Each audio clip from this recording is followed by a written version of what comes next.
Alors aujourd'hui nous allons voir comment créer un encart ou une bannière avec Photoshop. La version que j'utilise c'est Photoshop, c'est 5.1, mais vous verrez que ça marche tout autant avec une version légèrement supérieure ou antérieure. Alors pour commencer, pour récupérer les dimensions d'une image, on peut par exemple tout simplement faire un clic droit et enregistrer l'image sous, puis l'ouvrir à nouveau sur Photoshop pour avoir une base. Ou alors, on peut utiliser des outils de Google Developer Tool, qu'on peut retrouver par exemple dans ce panneau en haut à droite, dans l'onglet Plus outils et dans Outils de développement. Vous pouvez utiliser la première icône en haut à gauche pour voir rapidement les dimensions de l'image. Donc par exemple, celle-ci fait 950 pixels sur 250. Alors pour recréer notre image, on va commencer par ouvrir un fichier avec la taille sélectionnée.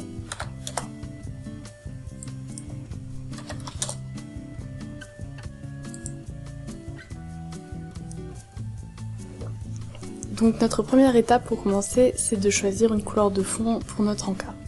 Donc dans notre cas, on va choisir un bleu. On va commencer par créer un nouveau calque ici en bas à droite, qui va apparaître ici sous le nom de calque 1.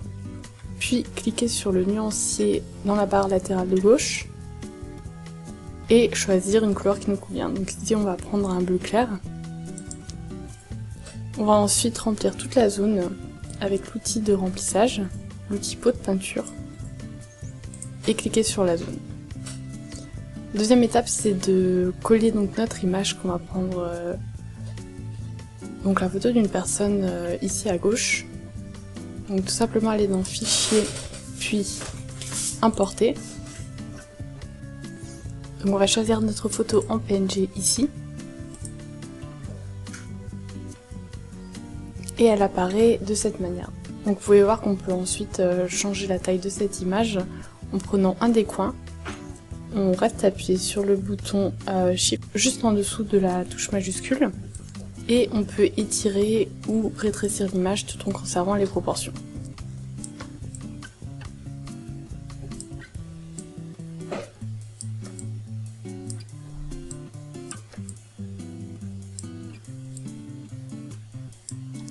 Voilà, lorsqu'on est satisfait, on appuie sur la touche Entrée et notre image est bien sur notre encart.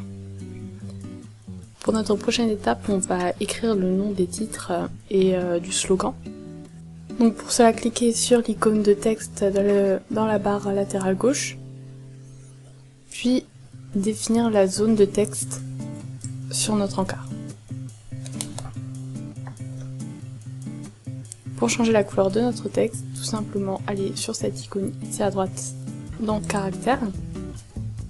Et vous pouvez voir qu'on peut changer la couleur en cliquant sur le nuancier directement.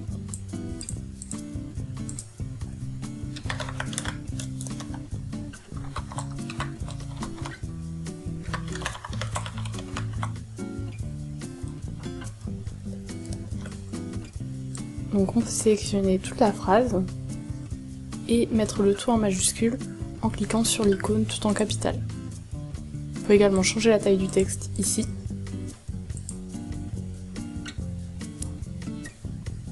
Et à nouveau cliquer ici pour pouvoir bouger notre texte. On va d'ailleurs le modifier pour ajouter le mot entre.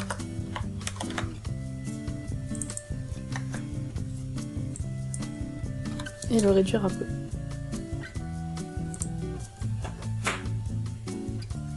Pour ajouter un nouveau texte, on clique à nouveau sur l'outil texte. De la même manière, on définit la zone.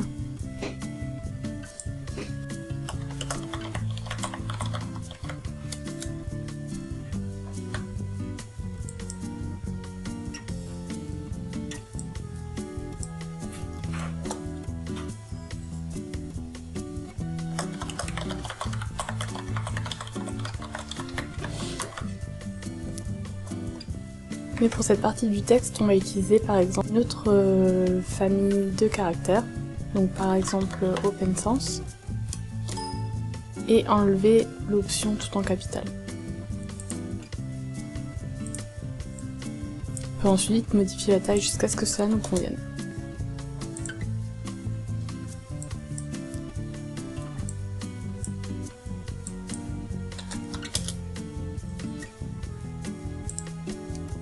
On va enfin créer notre bouton d'action en prenant cette icône de forme.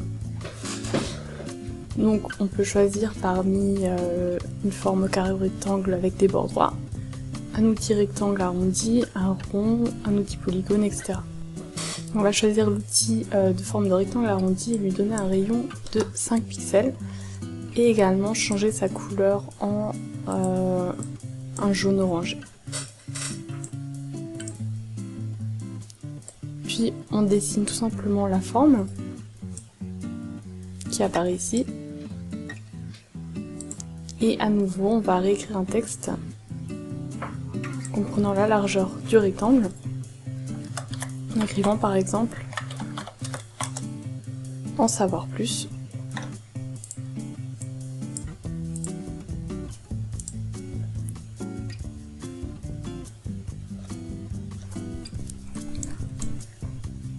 Et le faire passer au-dessus du bouton.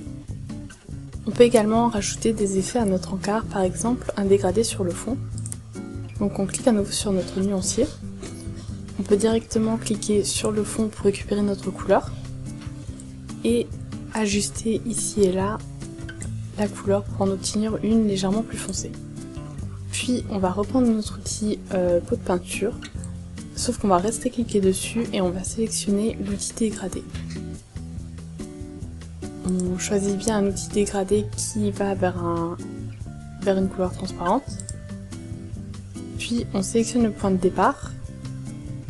On étend notre trait jusqu'à l'autre bout de l'image. Et on a ainsi un dégradé de couleur.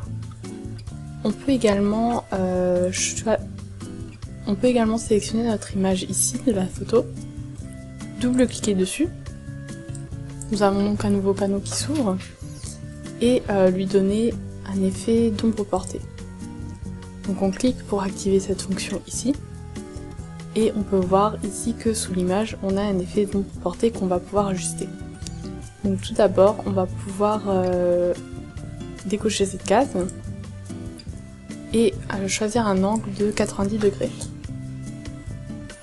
On va réduire la distance de l'image et augmenter un petit peu la taille pour donner un léger dégradé flou autour de notre personnage. Voilà. Et on peut également choisir une couleur plus proche du bleu pour que l'effet soit moins foncé. Voilà, pour avoir un effet plus naturel. Lorsqu'on est satisfait, on clique sur OK et nous avons notre effet qui apparaît en dessous de notre calque ici. On peut cliquer sur l'œil pour désactiver temporairement l'effet et recliquer à nouveau pour le réactiver. De la même manière, on peut donner ce même effet sur le titre « Connaissez-vous la différence entre ?» Donc soit à nouveau en double-cliquant sur ce calque, donc notre panneau va s'ouvrir. On peut également appuyer sur la touche Alt et faire glisser notre effet sur le nouveau calque qui aura pour but donc de le copier. Voilà, on peut voir que maintenant j'ai le même effet ici. Je vais pouvoir l'ajuster en double-cliquant dessus. Donc par exemple en modifiant la taille puisque le texte est plus petit. Donc j'ai mis par exemple ici à 7. Lorsque ça me convient, je clique sur OK. Et enfin, une dernière chose que l'on peut faire, c'est de créer une impression de bouton enfoncé sur notre bouton jaune ici. Alors tout simplement, encore une fois, faire apparaître le panneau des effets en double-cliquant sur notre calque. Cliquer sur ombre portée. À la place de produit, choisir normal.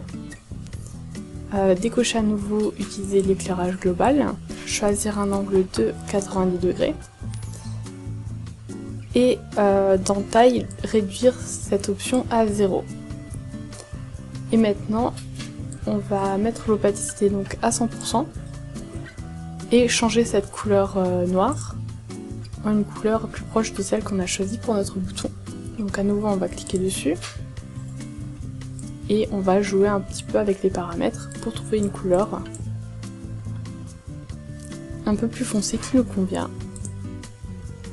Et de cette manière, on a un effet de bouton enfoncé. On peut maintenant enregistrer soit directement sous pour avoir notre fichier en .psv, ou alors pour l'enregistrer sous un format web, on peut aller dans Fichier, enregistrer pour le web et les périphériques, et ainsi enregistrer sous le format PNG ou sous le format JPEG. Donc je conseille plutôt pour ce format un format JPEG étant donné qu'il n'y a pas d'effet de transparence sur cette image et cela vous permet d'alléger le poids de l'image.